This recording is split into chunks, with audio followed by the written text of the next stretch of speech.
My dad left me his library. Floor to ceiling. Hardcovers. First editions. Books with margins so marked, it felt like I could still hear him thinking. It wasn't just shelves. It was him in fragments. In whispers. I asked Mom if I could keep it. She didn't even glance up from her phone. Books won't pay the bills, she said.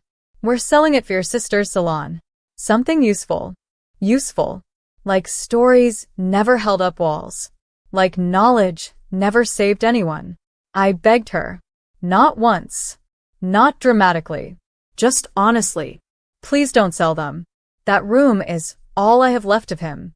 She sighed like I was being exhausting. I'm sorry, Ivy. Your sister needs it more. My name is Ivy. And if you think this is a story about heartbreak, keep reading.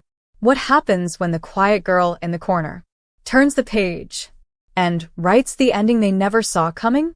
They sold the collection within a month. Every volume, every scribbled note, gone. My sister opened her salon with glossy walls and neon signs. Posted hashtags like #BossLife and #Legacy. No mention of what paid for it. I didn't argue. Didn't post. I just wrote. Every day. After work. Late into the night. With nothing left but memory and spite, I poured the pain into pages. By spring, I had a manuscript. By summer, I had an agent. By winter, a bidding war. 6 figures. For a story about grief, silence, and stolen words. The protagonist? A girl whose family sold her father's library to fund a dream that wasn't hers. Sound familiar? 1 year to the week after the last book was boxed, my sister's salon closed. Bad credit. Lawsuits. Broken partnerships. A chair fire. Mom called me the next day. Her voice cracked. Maybe you were right. I stared out my window. Books wouldn't pay the bills? Mine just bought a house. Mom asked if I'd stop by. Just to talk, she said. Your sister's been going through a lot. I said nothing. Because grief makes you quiet. But betrayal? It teaches you how to let silence speak for you. Still, I went. Curiosity, not compassion. The house looked smaller than I remembered. Or maybe I'd just outgrown it. My sister sat at the kitchen table in sweatpants and a messy bun that didn't look curated this time. No lashes. No filters. She didn't look up when I walked in. Mom offered me tea. Like we were normal. Like they didn't auction off my father's soul to buy acrylic nail stations. Ivy, Mom began, I know what we did hurt you. But you turned out okay, right? It all worked out in the end. That sentence. It all worked out in the end. Like the nights I cried over an empty room didn't count. Like the rejection emails and edits and cheap ramen and grief were just plot devices in a tidy little movie. I looked them both in the eye. No, I said. And it felt good. No, it didn't work out in the end. I worked. I made it work. Despite you. Not because of you. My sister started to cry. I just thought you were being dramatic, she whispered. They were just books. I smiled. Exactly. Just books. Now, they're just money. And just mine. She didn't reply. Mom changed the subject, tried to steer into nostalgia. Your dad would have been so proud of you. I stood up. He was. When he was alive. Then I left. At home, my agent had emailed the finalized cover. My name. Bold serif. A title Dad once wrote in a margin. And a quote on the back. She asked for a library. They sold it. So she wrote one of her own. The book dropped on a Tuesday. Small press. Big buzz. By noon, it hit number 7 on the pre-order charts. By Wednesday, number 2. The reviews started rolling in. Raw. Elegant. Devastating. The story aches in all the right places. A quiet, necessary scream.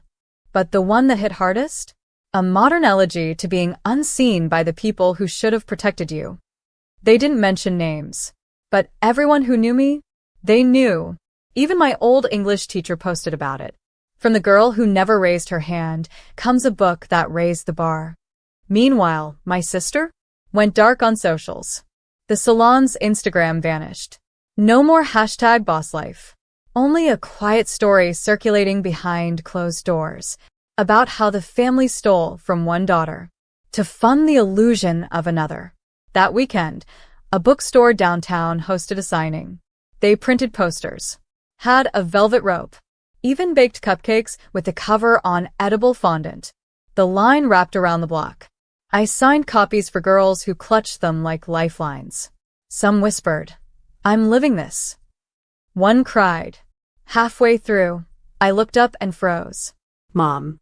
Standing near the back, holding a copy, not saying a word. She didn't move forward, didn't ask for a signature. She just watched. And when I looked her in the eye, she nodded, not in pride, in understanding, maybe for the first time. I didn't wave. Didn't smile. I returned to the next reader in line, because I wasn't there for her.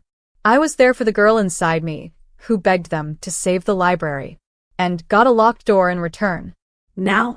People were quoting me, and her silence was the footnote. By the second week, my book was everywhere. College syllabi, Tumblr quote graphics, TikTok montages with piano covers and captions like, "She lost the library, but found her voice." It became more than a novel. It became a mirror. People messaged me from countries I'd never been to, told me about mothers who chose sons, fathers who sold silence for comfort, siblings who never looked back. They called it their story, and quietly, mine started to rewrite theirs. Then came the interview request. NPR. Live. They sent a car, offered makeup. I declined.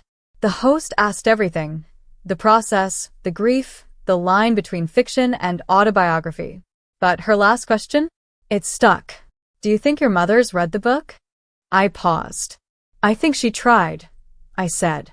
"But the truth isn't for the ones who need to be convinced. It's for the ones who already know." After the episode aired, my sister texted me. First message in 6 months. Ava. "Can I ask you something? Am I the villain in your story?" I stared at the message for a long time, then replied, "You're not the villain. You're the consequence." Read. No reply. 2 nights later, Mom called. Didn't leave a voicemail. She'd started doing that. Ringing, letting it echo, hoping the sound would erase what she said. But it never did. That Friday, I walked into a bookstore in Brooklyn. Signed the last copy on the shelf. On the wall behind me was a mural of literary quotes. And there, tucked in gold paint, was mine.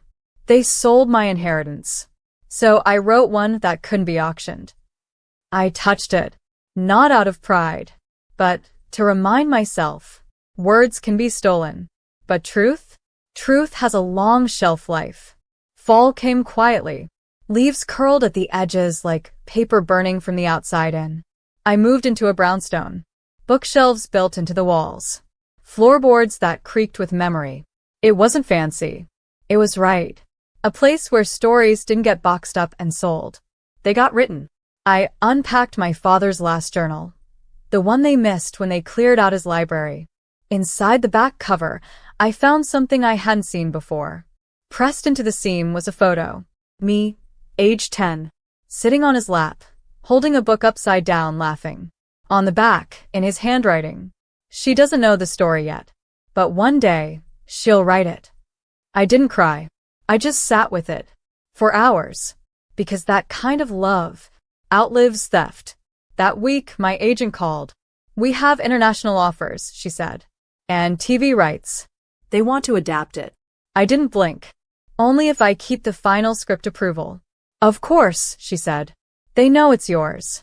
And that was the difference. For the first time, everyone knew it was mine. I didn't have to fight anymore. I just had to choose. Meanwhile, Mom started a blog. Living Through Loss, a Mother's Perspective. She posted photos of my sister's clothes salon, captioned them with things like, "Sometimes dreams die, but families survive." She never mentioned me. Not once. But I heard from my cousin. "Your mom's pretending she helped you write the book." I laughed. Then closed the message. Because sometimes the best response is living proof. And every reader, every quote, every girl who wrote to say, "Thank you for telling the truth," was louder than her silence, and far more permanent. The film rights sold by December. High six figures. A female director. All creative control. They called it inheritance. Not because of the money, but because of the cost. I signed the contract with a pen Dad once kept by his bedside. The ink still worked. The irony? The same week the deal closed, Mom emailed me for the first time in nearly a year. Subject line: a small favor. She said she was being harassed by local reporters, that people were spinning the story unfairly, that she never meant to hurt me, that she was proud, and then buried 3 paragraphs down. Your sister's struggling. She's having panic attacks. We're thinking of moving. We could use a little help. Help. Like I hadn't begged them not to sell the library. Like I hadn't slept on a mattress on the floor while writing Chapter 11. Like I hadn't built my entire voice from the rubble they left behind. I didn't reply. Instead, I donated $10,000 under a pseudonym to the local library, the one they almost shut down when Dad died. They named a reading room after him. No cameras. No press release. Just a brass plaque that read, "In memory of Thomas Hale, who believed books could outlive all kinds of grief." That same week, a young girl tagged me in a photo. She was sitting in the room, holding Inheritance. Her caption read, "I've never seen someone write about my pain so clearly. I feel real now." And that was the full circle moment. Not the money, not the movie. That. Because Mom was wrong. Books do pay bills. And sometimes, they pay debts. The premiere came faster than I expected. Red carpet.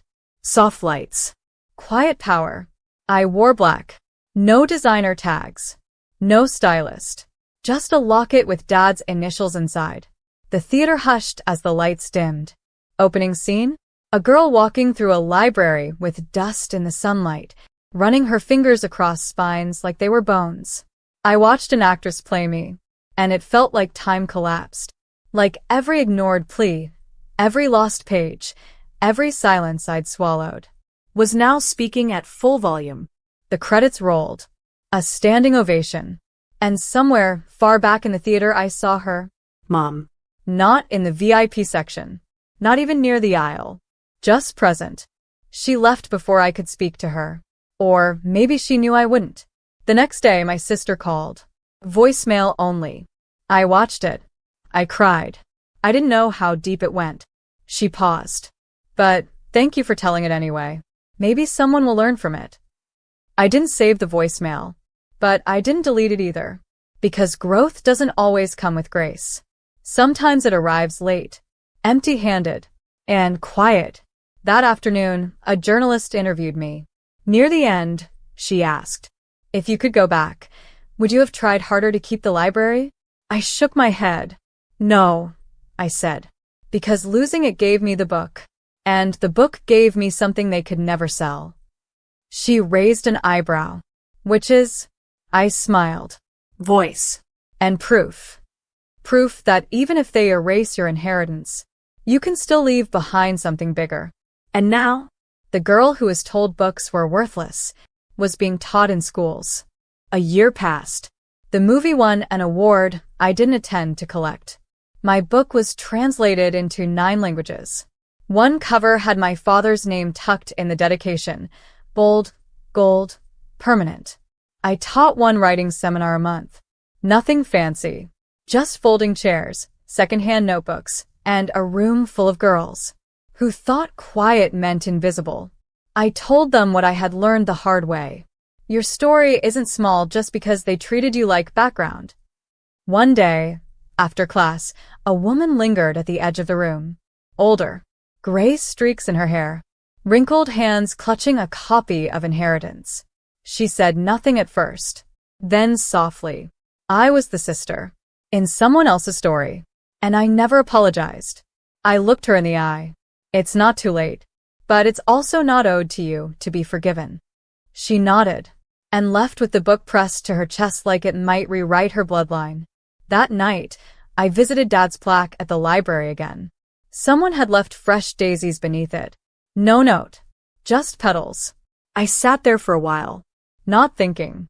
just being. And then, without really meaning to, I pulled a pen from my bag, opened a blank notebook, and wrote one line. What they burned gave me light, because it wasn't about revenge anymore. It was about reclamation.